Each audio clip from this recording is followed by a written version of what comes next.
Langit masih buram saat Aldi menarik resleting jaket oranye khas perusahaan ekspedisinya. Embun pagi menempel di jok motornya, menandakan waktu baru menunjukkan pukul 6 lewat sedikit. Ia menyambar helm dan tas kecil berisi logistik hari itu, daftar alamat, ponsel kantor, dan bekal roti tawar isi tempe goreng buatan ibunya. "Mau langsung berangkat, Le?"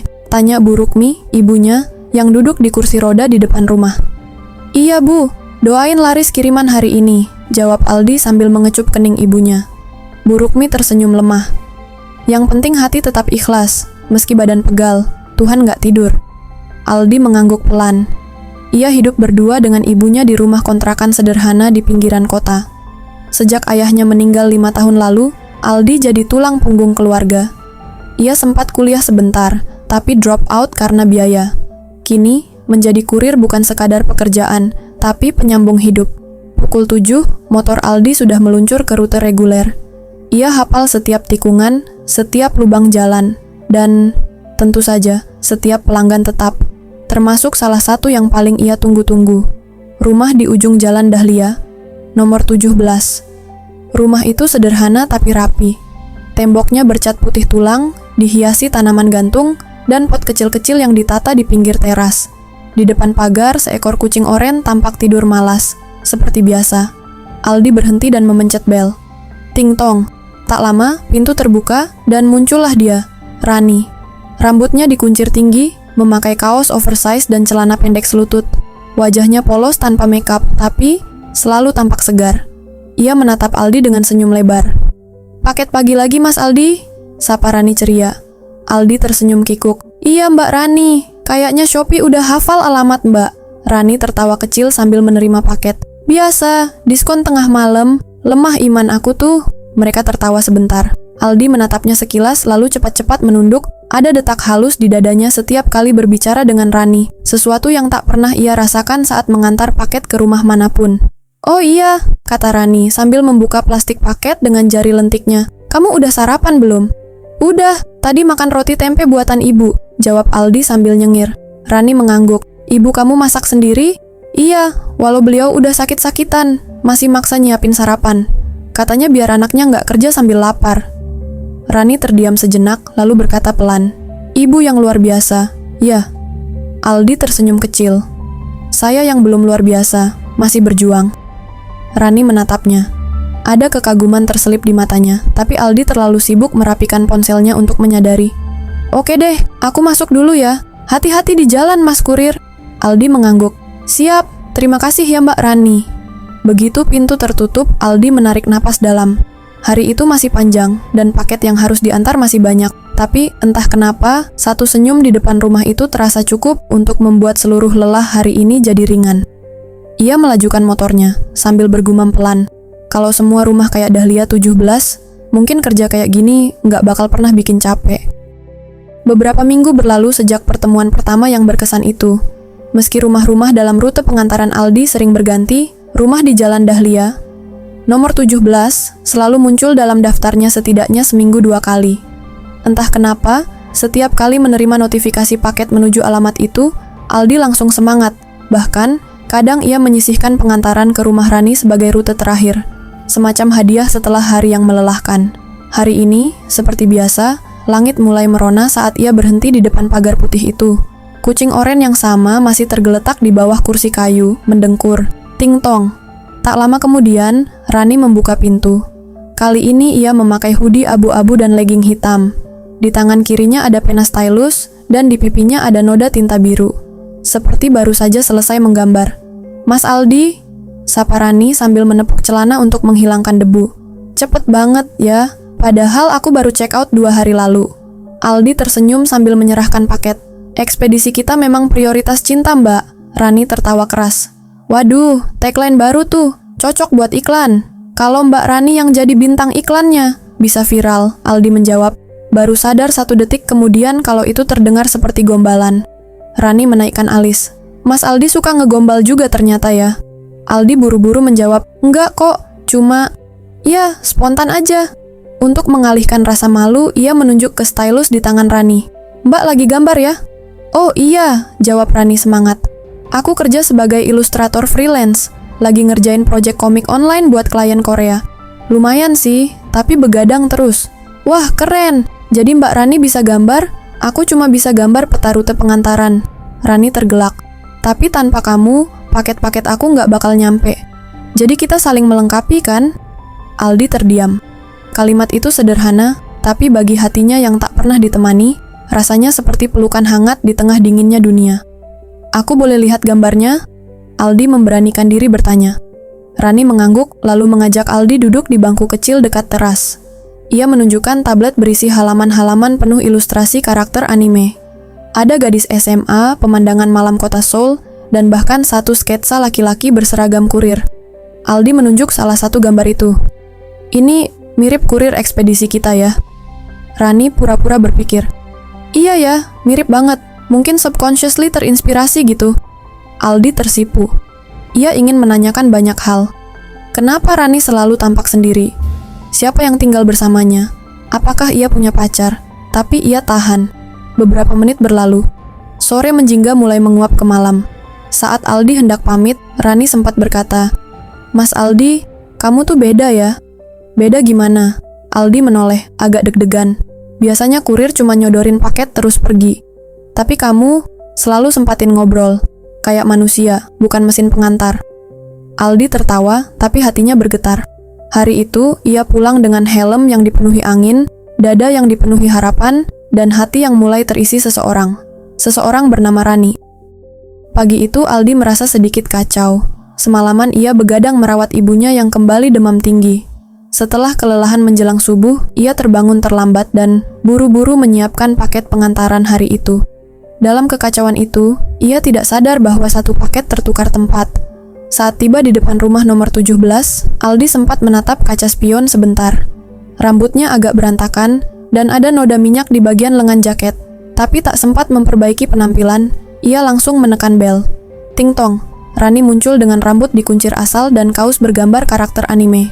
"Mas Aldi, pagi banget, aku baru bangun," katanya sambil mengucek mata. Aldi menyerahkan paket seperti biasa. "Maaf kalau ganggu, ini paketnya Mbak." Namun, baru beberapa detik setelah Rani membuka bungkusnya, ia tertawa pelan. Ini lucu sih, tapi aku yakin aku nggak pernah belanja. Tripod kamera Broda?" Aldi memicingkan mata. "Loh, itu bukan pesanan Mbak?" "Enggak, aku pesan buku sketsa minggu lalu, bukan ini." Aldi langsung gugup. Ia merogoh tas, mengecek label nama. "Aduh, ini harusnya ke rumah sebelah, aku salah ambil." Rani tertawa, menutup mulut dengan tangan. "Wah, Mas Aldi bisa salah juga ternyata. Kirain kamu kurir paling akurat sedunia." Aldi tersenyum kaku. "Biasanya akurat kok, cuman hari ini agak kacau." Melihat wajah Aldi yang pucat dan lingkaran gelap di bawah matanya, Rani tiba-tiba berubah serius. "Kamu nggak apa-apa, kelihatan capek banget. Semalam ibu demam lagi, jadi belum sempat istirahat," jawab Aldi jujur. Rani mengangguk pelan. "Mau istirahat sebentar? Aku bisa bikinin teh." Aldi ragu. "Nggak enak, Udah, sini aja. Hitung-hitung balas paket tripod." Mereka duduk di teras. Rani membawa 2 gelas teh manis hangat dan sepiring kecil biskuit. Aldi perlahan mulai merasa nyaman. Obrolan pun mengalir. Dari soal pekerjaan, film, sampai hal-hal remeh seperti kucing oren di depan rumah yang ternyata bernama Cimo. "Aku tinggal sendiri di sini," kata Rani pelan. "Orang tua dan adikku di kampung. Aku bantu-bantu mereka dari sini. Gambar, komisi, jual karya di marketplace. Ya, begitulah hidup." Aldi menatapnya. "Berat ya?" Rani mengangkat bahu. "Kadang, tapi lebih ringan kalau dibagi cerita. Kayak sekarang." Diam-diam, Aldi merasa tak hanya salah kirim paket hari ini, tapi juga salah kirim hati. Ia tak bermaksud jatuh hati pada pelanggan. Tapi bagaimana mungkin ia menahan perasaan jika setiap obrolan dengan Rani membuat dunia terasa sedikit lebih baik? Ketika akhirnya ia berpamitan, Rani menyodorkan kembali tripod yang salah antar tadi. Tapi Aldi menolaknya. "Simpan aja dulu. Nanti aku bilang ke pemilik aslinya kalau tripodnya lagi ditahan cewek cantik di rumah sebelah." Rani tertawa lagi, lalu melambaikan tangan. "Hati-hati di jalan, Mas Kurir." Dalam hati, Aldi berbisik, andai setiap salah bisa seindah ini. Mungkin aku akan sengaja salah kirim lebih sering. Minggu itu, hujan turun nyaris setiap sore. Langit kelabu menambah suasana hati Aldi yang mulai diliputi cemas. Sudah 3 hari ibunya batuk terus-menerus dan menolak dibawa ke dokter.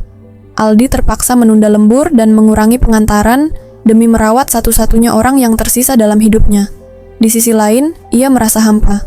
Rumah nomor 17 belum menerima kiriman apapun sejak terakhir kali mereka duduk bersama di teras sambil minum teh. Rani menghilang.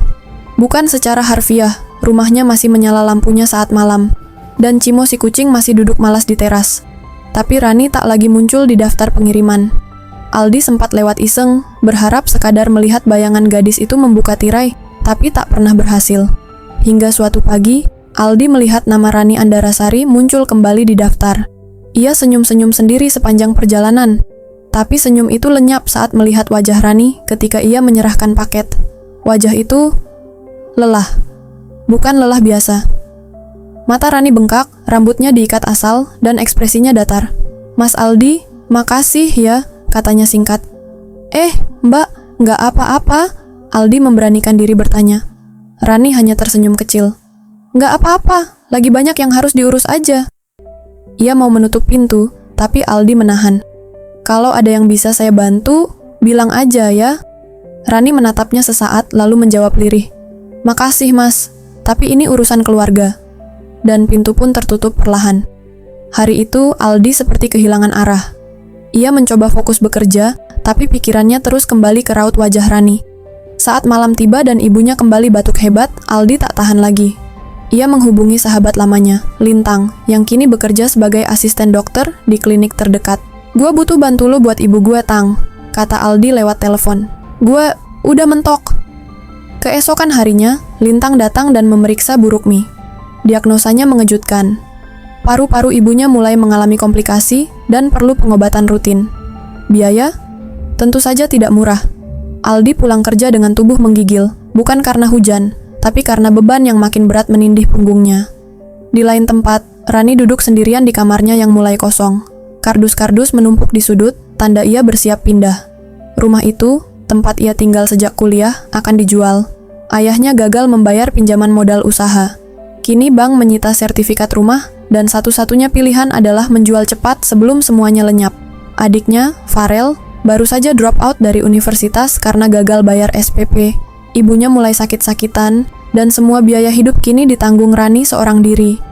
Rani menatap layar laptopnya yang menampilkan invoice belum dibayar. Tenggatnya semakin dekat, tapi pikirannya justru melayang ke lelaki kurir yang selalu tersenyum, yang entah kenapa kini ia hindari.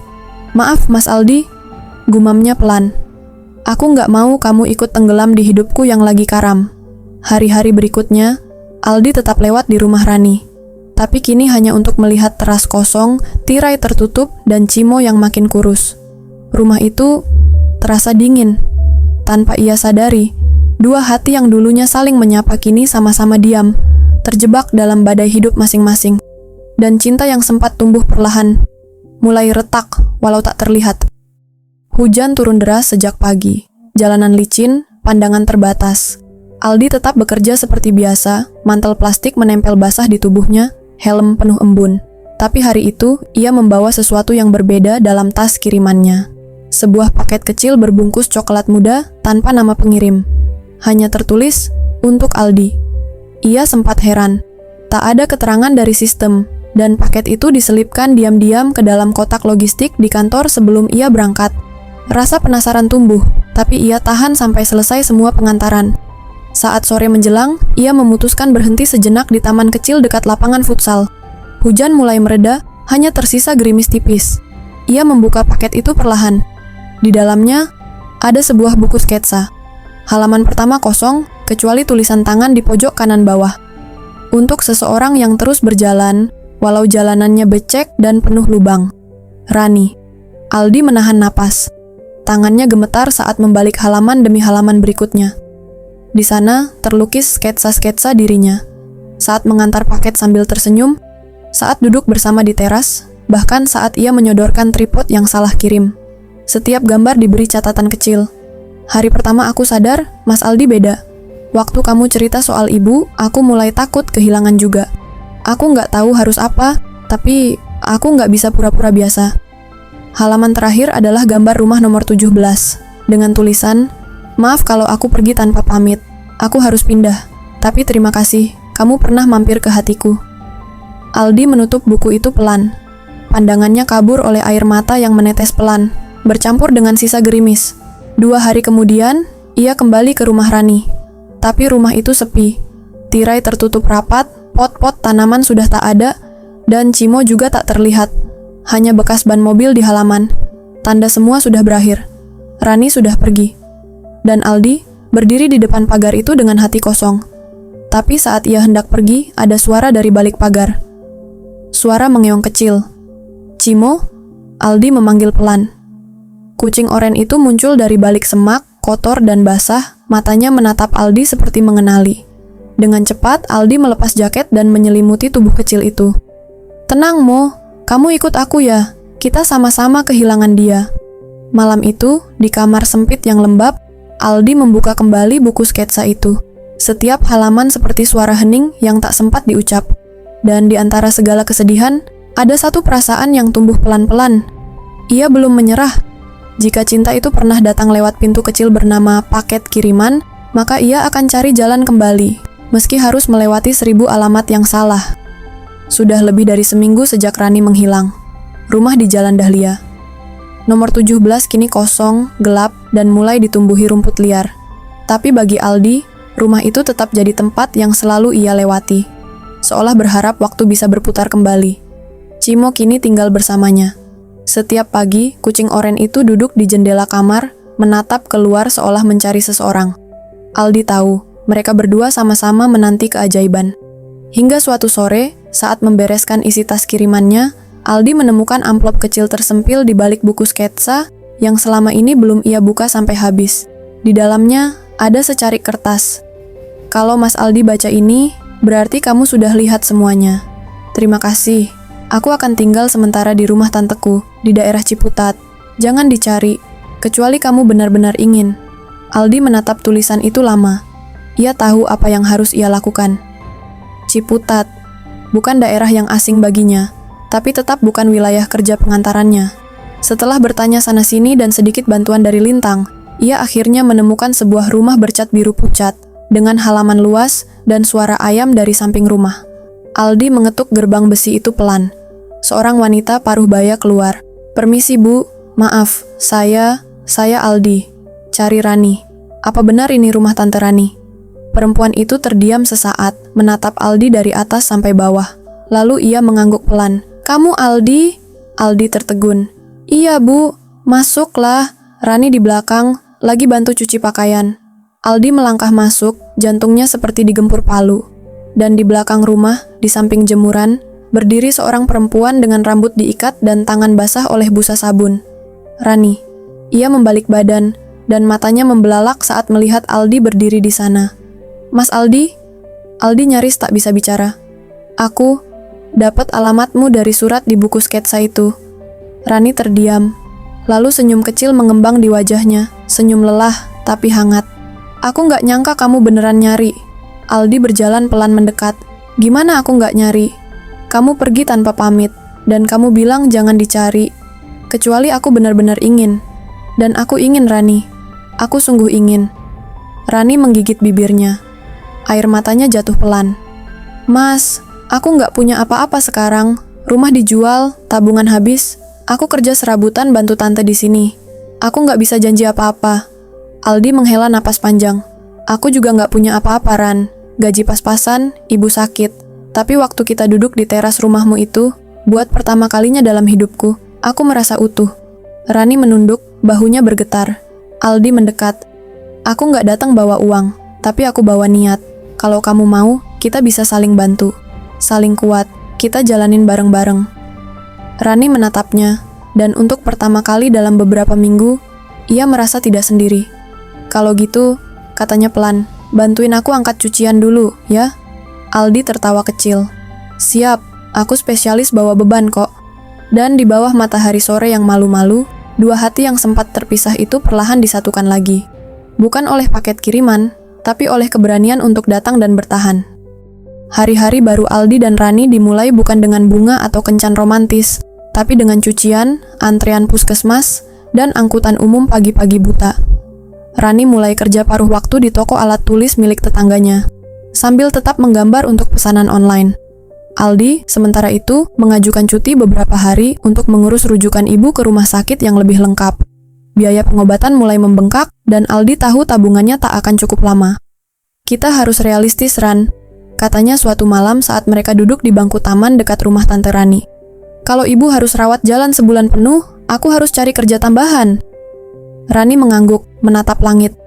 "Aku juga lagi buka komisi besar-besaran. Ada yang minat lukisan custom buat kado pernikahan. Lumayan. Capek enggak?" "Banget," jawab Rani sambil tersenyum kecil. "Tapi capek yang bikin hidup terasa berarti." Mereka sama-sama diam sejenak, lalu Aldi menggenggam tangan Rani. "Tapi jujur, aku takut," katanya. "Takut gagal, takut nggak bisa bahagiain ibu, takut jadi beban buat kamu." Rani menatapnya, serius.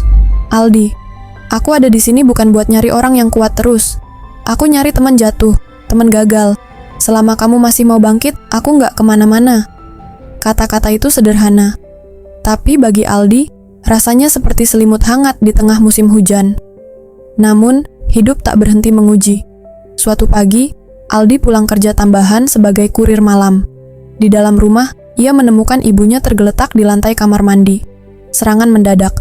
Ia panik, memanggil tetangga, dan langsung membawa ibunya ke rumah sakit. Selama 2 malam berturut-turut, Aldi tidur di bangku ruang tunggu. Hanya keluar sebentar untuk makan seadanya. Rani datang diam-diam membawakan roti dan kopi. "Kamu harus jaga diri juga," katanya sambil menyentuh lengan Aldi pelan. "Kalau bukan karena kamu, mungkin aku udah tumbang," jawab Aldi lirih. Dan di ruang rumah sakit yang sunyi, 2 orang yang sebelumnya hanya terhubung lewat label pengiriman, kini saling menguatkan dalam diam dan genggaman tangan. Sementara itu, tawaran datang dari arah tak terduga. Seorang pelanggan lama Rani dari Jakarta menghubunginya, tertarik menjadikan sketsa-sketsanya sebagai desain untuk produk fashion. Bukan hanya proyek 1 kali, tapi kerjasama jangka panjang. "Aku bingung, Mas. Ini bisa jadi awal baru. Tapi kalau aku harus pindah ke Jakarta, kita harus LDR," kata Rani saat mereka duduk berdua di halte tua dekat rumah. Aldi menatap gadis itu lama. "Kalau ini impian kamu, kejar. Aku nggak mau jadi orang yang menghalangi langkah kamu." Rani menatap matanya. "Kamu yakin?" Aldi tersenyum. "Yang penting satu, jangan berhenti saling percaya. Kalau kita kuat, jarak cuma angka." Dan di saat-saat genting itulah, mereka saling mengikat janji. Bukan janji untuk selalu bersama, tapi janji untuk selalu berjuang ke arah yang sama, walau jalannya tak selalu mulus. 3 bulan setelah keputusan besar itu, pagi-pagi buta, Aldi berdiri di stasiun dengan mata sembab. Di sampingnya, koper besar milik Rani sudah naik ke gerbong. Jakarta menanti, dan begitu pula kesempatan yang bisa mengubah masa depannya. "Masih bisa batal," kata Rani pelan. "Tinggal aku turun lagi, kita pulang bareng." Aldi tersenyum, menahan gejolak di dadanya. "Kamu naik, kejar mimpi kamu. Aku nggak akan maafin diri sendiri kalau sampai kamu nyesel karena milih tinggal." Rani menarik napas dalam-dalam. "Aku takut gagal, takut sendiri. Kita sama, tapi kamu nggak sendiri. Cimo jagain aku di rumah, dan aku jagain kamu dari sini." Rani tertawa sambil mengusap air matanya. "Jangan lupa kasih makan dia. 2 kali sehari, plus cemilan." Sebelum naik ke gerbong, Rani mencium pipi Aldi singkat, hangat dan penuh makna. "Kalau aku udah siap, dan kalau kamu juga masih mau nunggu, aku bakal balik.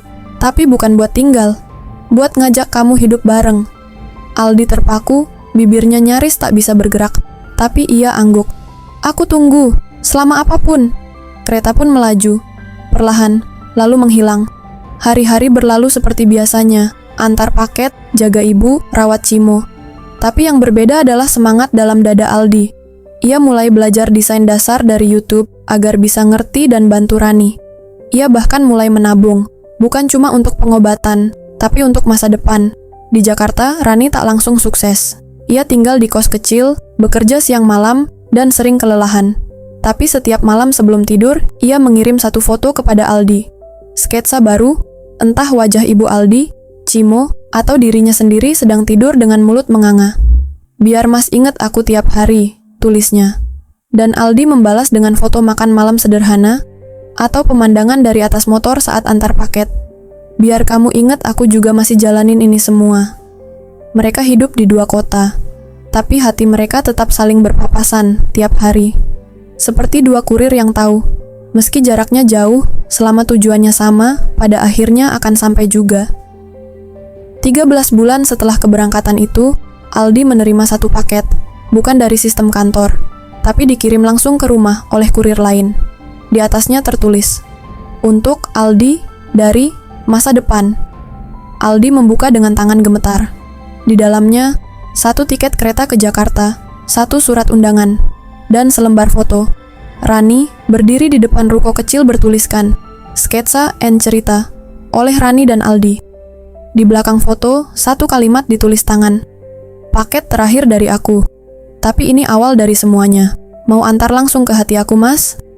Aldi tak bisa berkata apa-apa, tapi hatinya tahu, ia akan berangkat. Dan kali ini, tujuannya bukan alamat sementara, tapi rumah yang sesungguhnya. Aldi berdiri di depan ruko kecil berwarna cerah di tengah kota Jakarta. Papan kayu bertuliskan sketsa dan cerita tergantung rapi di atas pintu. Angin sore berhembus lembut, membawa aroma cat baru dan tinta. Di balik pintu kaca, Rani tersenyum lebar sambil melambaikan tangan. Rambutnya yang dulu sering diikat kini tergerai bebas. Wajahnya bersinar penuh harapan. "Mas Aldi!" serunya riang. Aldi melangkah masuk, meletakkan koper dan tas kerjanya. Ia mengusap lehernya, mencoba menahan perasaan campur aduk yang sudah lama terpendam. "Rani!" Suaranya serak tapi penuh hangat. "Aku datang, bukan lagi sebagai tukang paket biasa, tapi sebagai yang mau antar mimpi kita bersama." Rani melangkah maju, memegang tangan Aldi erat. "Aku nggak pernah nyesel pergi, karena perjalanan ini yang bikin aku ngerti. Rumah itu bukan tempat, tapi orang yang mau kamu bawa pulang." Mereka tertawa kecil, lalu saling berpelukan. Di balik jendela ruko, ada Cimo yang tidur di sudut, seperti tahu bahwa perjalanan panjang kini menemukan akhirnya. Hari itu bukan sekadar tentang ruko kecil yang mulai dibuka, tapi tentang dua hati yang menolak menyerah pada kehidupan. Meski terluka, meski jauh, meski penuh tantangan. Mereka tahu, selama mereka bersama, setiap paket yang diantar bukan hanya barang, tapi harapan. Dan rumah yang sebenarnya adalah tempat di mana cinta saling menunggu.